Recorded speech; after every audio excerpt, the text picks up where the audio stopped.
आज फेरि म तपाईलाई एउटा स्पेशल नयाँ तरिकाको नास्ता खुवाउन गइरहेको छु। भिडियो अन्तिमसम्म हेर्नु होला। सबैभन्दा पहिले तोरीको तेललाई राख्नुस्। तेल राम्रोसँग तातिसकेपछि प्याज, अदुवा र हरियो खुर्सानी काटेको मिक्सरलाई तेलमा राम्रोसँग फ्राई गर्नुहोस्। यो मिक्स प्याज लसुन सबै पाकिसकेपछि थोरै हर्दी एड गर्नुहोस् अनि आफ्नो इच्छा अनुसारले थोरै नमक पनि एड गर्नुहोस्।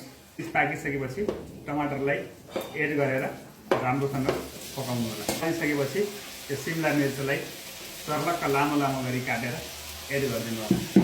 सबै चिज पाकिसकेपछि एउटा वाइवाईको प्याकेटलाई यसरी राख्नु होला र यहाँ मैले एक्स्ट्रा नमकिनहरू बनाएर राखेको छु।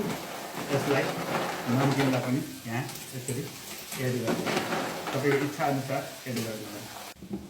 त्यसपछि हजुरले यो हरियो धनियाँलाई एड गर्नु होला। अब हजुरको नास्ता तयार छ है। स्वादिष्ट नास्ताका साथमा मजाले आनन्द चाहिँ लिन नभुल्नु होला है त।